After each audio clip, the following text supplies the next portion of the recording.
Sejam todos bem-vindos ao nosso projeto Diálogos Brasil-Alemanha, passado, presente e futuro, para esse nosso 20º episódio. Hoje sendo gravado e temos, no dia de hoje, aqui no Instituto, de forma virtual, Andréia de Camargo. Andréia de Camargo é graduada em Química pela Unesp, mestre em Química, também pela Unesp, e doutora em Física pela USP. Ela fez pós-doutorado na Universidade de Münster, na Alemanha, e livre docência no Instituto de Física de São Carlos, da USP. Recentemente foi promovida a professora titular no Instituto de Física de São Carlos e desde 2020 atua como Ambassador Scientist na Fundação Humboldt, no Brasil.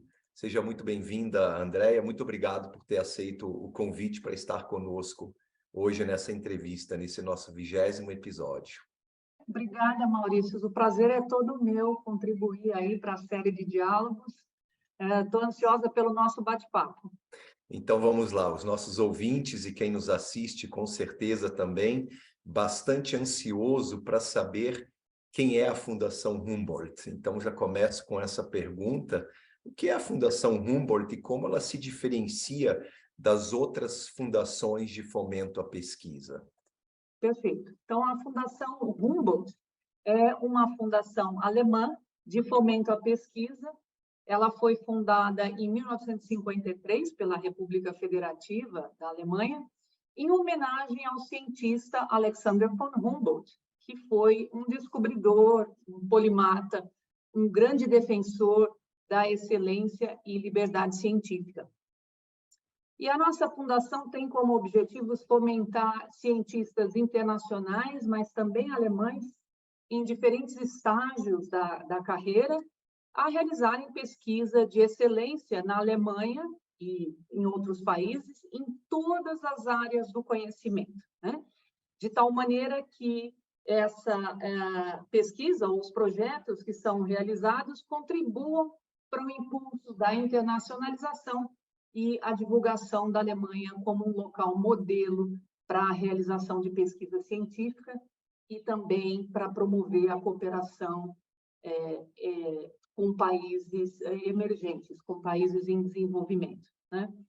E um diferencial da Fundação Humboldt, Maurício, é que, diferente de outras agências de fomento, ela tem um olhar muito especial para o potencial humano, né? Então, ela se orgulha de ter como moto financiar pessoas e não projetos. Então, a Fundação realmente está interessada em pessoas com grande potencial de liderança e científico que possam aí fazer a diferença no mundo, né? E uma característica muito interessante também é que a Fundação mantém um vínculo vitalício com os seus alumni, de tal maneira que você pode se beneficiar de outros programas, né? Como, por exemplo, bolsas de retorno à Alemanha para fazer pesquisa, ou prêmios, ou ainda outros financiamentos, como pequenos equipamentos, livros e etc. Puxa, financiar pessoas e não projetos. Isso Exatamente, realmente é um moto bastante interessante, porque quando nós olhamos para outras instituições, muitas vezes há um foco muito voltado para o projeto e nem tanto para as pessoas que vão realizar esses projetos. Então, esse foco na pessoa e não no projeto realmente enxergo como um grande diferencial da Fundação. E, além disso, esse contato permanente com os alunos, né? Isso é muito rico. O nosso instituto, o Instituto Márcio Stadn, ele é mantido pela Fundação Visconde de Porto Seguro, que é a mantenedora do Colégio Visconde de Porto Seguro, que completa esse ano 145 anos de existência. E nós percebemos, Andréia, a importância de se manter esse chamado Alumni Nets, essa rede de alunos, de ex-alunos, que acabam não perdendo esse vínculo com o colégio, muito pelo contrário, e hoje, com as possibilidades que existem, com as ferramentas virtuais, acabam até participando de forma virtual de várias atividades da nossa instituição. Puxa, então, parabéns eu desconhecia realmente essa característica, essa particularidade da Fundação Humboldt. Mas, além disso, quando lhe apresentei, disse que você era uma Ambassador Scientist da Humboldt. E quais são as suas atribuições nessa função de Ambassador Scientist da Fundação Humboldt, Andréia? Perfeito. Só para complementar, eu queria mencionar que nós temos uma rede de alumni de mais de 31 mil pessoas espalhadas por todo o mundo, né? Todos registrados, e você pode encontrar essas pessoas através do mecanismo de busca direto no site da Fundação Humboldt. Então, isso é uma coisa muito bacana, realmente importante, né? Parabéns. Agora, as minhas atribuições como cientista embaixadora da Fundação estão principalmente focadas, né, em divulgar os programas da Fundação para o público mais jovem, né, para os pesquisadores e para quem terminou o doutorado recentemente, ou para cientistas mais experientes também, né? Então, nós temos diferentes programas, como eu disse, para diferentes estágios da carreira. Então, a minha função é divulgar os programas, identificar candidatos em potencial e motivá-los, né, a se candidatar, provendo aconselhamento, né, auxiliando na busca por anfitriões na Alemanha, enfim. E também, sempre que solicitada, eu represento a Fundação junto ao DVIH, que é o Centro Alemão de Ciência e Inovação em São Paulo, e em todas as suas iniciativas, os eventos que eles promovem também, né?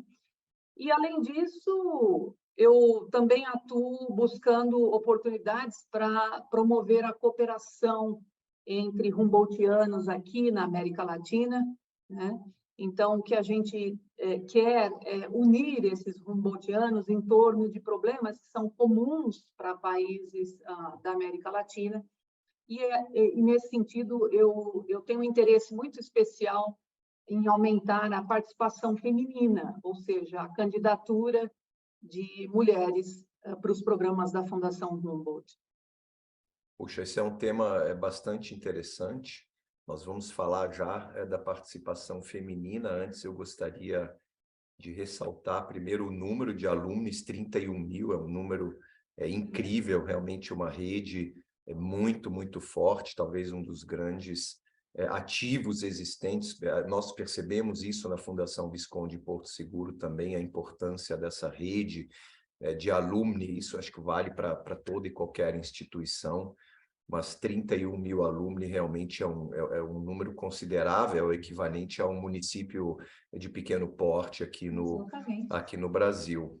Além disso, é interessante saber que você representa a Fundação Humboldt no DWIH, no Deutsches Wirtschafts- und Innovationshaus, aqui em São Paulo, e eu quero dizer aqui para quem nos assiste, para quem nos ouve, para quem quiser conhecer um pouco mais de perto quem é o DWIH, vá até o nosso canal do YouTube, até o Spotify. Nós temos lá uma entrevista com o Márcio Weichert, que já participou aqui do nosso projeto Diálogos Brasil-Alemanha, passado, presente e futuro, e lá ele explica quem é o DWIH, qual o seu papel.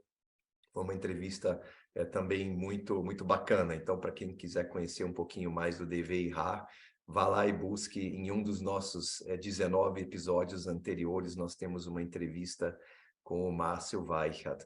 Mas, Andréia, você falou do importantíssimo papel da participação das mulheres, da participação feminina na ciência. Você poderia nos falar um pouco mais sobre essa participação das mulheres nas ciências no Brasil, como isso era antes, como é agora? Se você sente que houve um aumento considerável do número de mulheres que buscam uma carreira na área?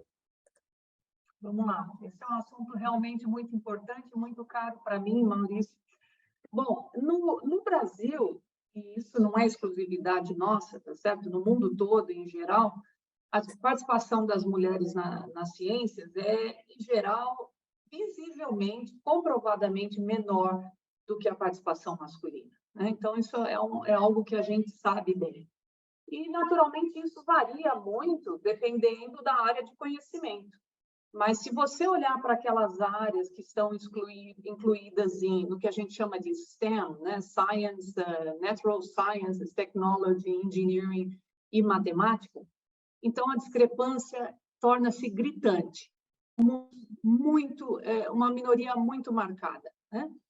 Contudo, nós também reconhecemos que tem havido avanços, né? Especialmente nos últimos 10 anos, tem havido uma série de iniciativas no sentido de conscientização das sociedades, né? E da própria academia e dos meios científicos, da necessidade que nós temos de maior participação feminina nas ciências. Então, o cenário é otimista, nós estamos fazendo avanços, mas ainda há muito que se fazer para minorar aí essa diferença de participação, né? Então, essas iniciativas que eu mencionei, elas têm a ver com fóruns de discussão, instituição de políticas públicas, estabelecimento de prêmios dedicados, redes de contato, mentoria para as mais jovens, né? E principalmente programas desenhados especialmente para o público infantil, porque a gente também entende que nós precisamos motivar meninas a estudar e se interessar por ciência, para que elas, no futuro, possam tomar, quem sabe, a decisão de seguir uma carreira acadêmica, uma carreira científica, mesmo que não seja na academia, né? Então, no Brasil, nós temos ainda uma carência muito grande do engajamento governamental, né? Então, as iniciativas, elas são principalmente feitas por mulheres cientistas que estão na academia, ou que estão nos meios em que se faz pesquisa, né? Mas o que a gente sente muita falta é desse reconhecimento e engajamento governamental. A gente realmente precisa de políticas públicas mais concretas, né? Como existem na Alemanha, por exemplo, para que a gente possa fazer avanços significativos ainda. Você sabe que, como eu citei, o Instituto ele é mantido pela Fundação Visconde de Porto Seguro, que é o Colégio Visconde de Porto Seguro, e você falando da importância de se estimular e de se motivar as crianças na sua mais tenra idade a se interessarem pelas áreas exatas, pelas ciências exatas. Eu me lembro de novo aqui de um projeto implantado pelo Colégio Visconde de Porto Seguro, veja que interessante, em 2014, chamado Casa do Pequeno Cientista, que na verdade é uma fundação alemã chamada Haus der kleinen Forscher, que tem como objetivo, através de experimentos lúdicos, fazer com que a criança na mais tenra idade se interesse pelas áreas de exatas. Então, que nós chamamos de MINT na Alemanha, né, que é matemática, Exatamente. informática, tecnologia e as ciências da natureza. E essa fundação Casa do Pequeno Cientista, ou seja, o colégio ele conseguiu firmar uma parceria com a Casa do Pequeno Cientista em 2014, e hoje é a única instituição na América do Sul autorizada a capacitar profissionais, professores e professoras a reproduzirem esses experimentos de forma lúdica, envolvendo a água, o ar, o que é um túnel de vento, o que é o fogo, o que é o magnetismo. E isso eles começam com 4, 5 anos de idade, ou seja... Fantástico. E o colégio trouxe isso, então, para o Brasil. Esse projeto ele é anualmente realizado com muito sucesso no Colégio Visconde de Porto Seguro, e o colégio já está capacitando, inclusive, escolas públicas. Então, a rede municipal do município de Jundiaí, por exemplo, está passando por um processo agora de capacitação e implantação deste modelo da Casa do Pequeno Cientista, para que essas crianças pequenas, já na sua mais tenra idade, despertem esse interesse pelas áreas de exatas, para que eles possam depois, no futuro, garantir a sustentabilidade de carreiras como Sem o dúvida. engenheiro, o profissional da área de informática, e seja o que for. Então, puxa, você me deu essa deixa na resposta, eu falei assim, eu preciso aqui trazer para quem nos ouve, para quem nos assiste, essa informação de que desde a mais tenra idade, como você falou muito bem, os alemães já se preocupam em estimular, em aguçar essas pequenas crianças a se interessarem pela área de exatas. Mas, Andréia, continuando a falar especificamente das mulheres, existem ações específicas sendo tomadas para a promoção das mulheres nas ciências, como, por exemplo, na física? E se existem, quais seriam essas ações? Maurício, eu gosto de conversar, viu? Então eu vou complementar o que você falou, dizendo que realmente essa iniciativa aí do pequeno cientista, né, é sensacional, tá certo? Porque essas crianças, elas também são carreadoras, elas levam esse entusiasmo para as casas, né? Elas contagiam os irmãos, os pais, a família toda. E a gente precisa criar uma consciência de que estudar a ciência não é só para ter carreira científica, mas é para viver melhor, para compreender o mundo de uma maneira mais clara, né? Para poder resolver pequenos problemas, até no ambiente doméstico. Então, estudar a ciência não é só para ser cientista, mas é realmente para progredir, e viver melhor na nossa sociedade, para compreender o nosso mundo de uma maneira mais clara, tá certo? Exato. Então, eu acredito muito nisso também, como você. Uhum. Bom, você me perguntou sobre ações específicas, especialmente na área da física. Eu devo te dizer que as áreas como física são aquelas em que nós temos a menor participação feminina, né? E, como eu disse antes, existem várias ações acadêmicas, que eu citei aí alguns exemplos, né? Mas, de novo, o que a gente sente mais falta mesmo é de maior engajamento institucional, governamental. No entanto, nós temos razões para ser otimistas, e eu sou bastante otimista, visto que a participação feminina em cargos de liderança tem aumentado, né?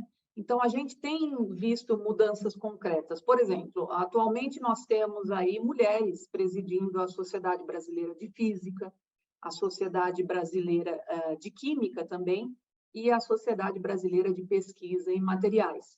Essas sociedades são bastante importantes, né? Elas são bastante grandes, e isso é muito importante porque essas mulheres, elas são formadoras de opinião. Bom, mais do que isso, né, nós devemos destacar aí a nomeação da Luciana Santos para liderar o MCTI e também da professora Mercedes Bustamante para liderar a CAPES, né? Então, isso é muito bom, porque estando nessas posições e tendo o poder de formar opiniões, essas mulheres podem impulsionar grandes avanços para promover as mulheres, especialmente nessas áreas que nós chamamos de hard sciences, né? Como a física. É verdade. Você sabe que, desculpa se eu me direcionar mais uma vez ao Colégio Visconde de Porto Por Seguro, que é favor. quem nos mantém, mas para nós foi uma alegria muito grande, no ano passado, termos conseguido colocar a primeira candidata, ela passou em primeiro lugar geral na Poli, foi uma aluna do Colégio Visconde de Porto Seguro, tendo conseguido o primeiro lugar geral de acesso à Poli. Então, isso mostra para nós que nós podemos olhar com muito otimismo para o futuro, além dos exemplos que você acabou de nos trazer. Andréia, a nossa conversa está muito boa, nós poderíamos conversar durante muito tempo sobre um assunto tão caro e tão específico para nós e importante para a nossa sociedade, até para o futuro da nossa humanidade. O nosso projeto ele se chama Diálogos Brasil, Alemanha, Passado, Presente e Futuro. E se nós olharmos para o futuro, eu gostaria de finalizar esse nosso bate-papo muito agradável, te perguntando como você vê o futuro da presença das mulheres nas ciências e o que você acha que ainda precisa ser feito nesse sentido. Bom, eu, como disse, vejo o futuro de maneira otimista, né? Eu vejo que nós temos enormemente a ganhar com a maior presença das mulheres na ciência, mas, acima de tudo, Maurício, eu acredito muito na maior presença de diversidade em geral, né? Então, eu estou dizendo aqui de todos os níveis aplicáveis à ciência, e claro que nós estamos falando de ciência aqui, mas a participação das mulheres e de maior diversidade de maneira geral é importante em todas as camadas da sociedade, em todos os setores. Eu acho que é imprescindível nós corrigirmos aí distorções culturais, sociais, históricas, né? E aumentarmos, especificamente falando aqui, a inclusão científica. Então, eu acho que nós só temos a ganhar se nós seguirmos nessa direção, porque só assim nós vamos conseguir garantir que façamos aí o avanço necessário para continuar vivendo aqui no nosso planeta. Então, os desafios que nós temos hoje em dia são muito grandes e nós precisamos de maneiras inovativas de lidar com eles, né? Então, a gente precisa aí de maior participação em geral. E eu queria mencionar também, né, que existem numerosos, né, tem uma literatura vasta sobre como grupos mais diversos, né, e de maior inclusão são muito mais eficientes, muito mais inteligentes, mais produtivos, porque você garante pessoas com perspectivas diferentes, com trajetórias diferentes, né? Com históricos, com necessidades diferentes. Então, quando você traz essas pessoas junto nesses grupos, você tem muito maior eficiência, né? Então, é uma maneira mais inteligente de se fazer avanços aí. Então, como eu disse para você, eu gosto de pensar que nós estamos aí fazendo bom progresso, né? Embora a um passo meio lento, mas nós estamos no caminho certo e eu sou bastante otimista. Muito bom, Andréia. Puxa, eu queria te agradecer mais uma vez pela sua disponibilidade, te parabenizar pelo seu trabalho como embaixadora da Fundação Humboldt aqui no Brasil, um papel importantíssimo. Eu, mais uma vez, preciso citar aqui um exemplo muito recente da importância da diversidade. A USP realiza anualmente, ou é realizada na USP anualmente, a famosa FEBRACE, que é a Feira de Ciências para os nossos alunos do ensino básico.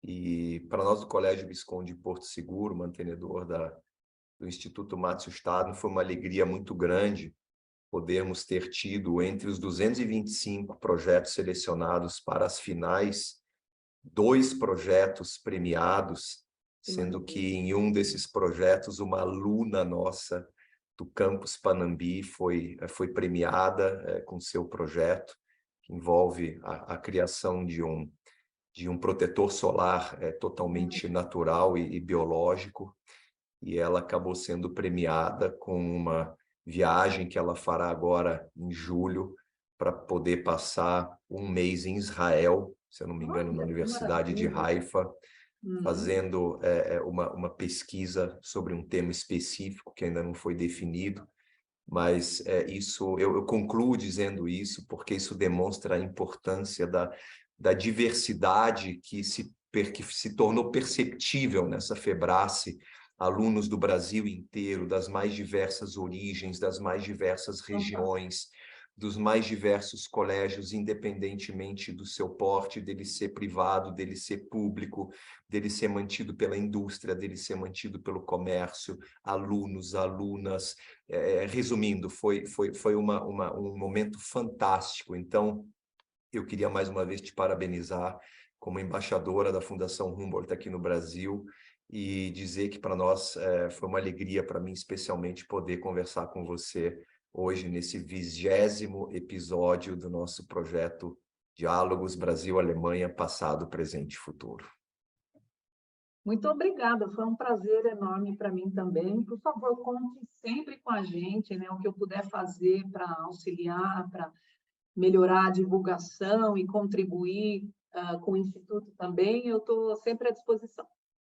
Muitíssimo obrigado, e para quem nos acompanhou nesse 20º episódio, em breve estaremos trazendo o nosso 21º episódio do nosso projeto Diálogos Brasil-Alemanha, passado, presente e futuro. Muito obrigado por nos ouvirem, por nos assistirem, e até o próximo episódio. Muito obrigado, Andréia, pela sua presença.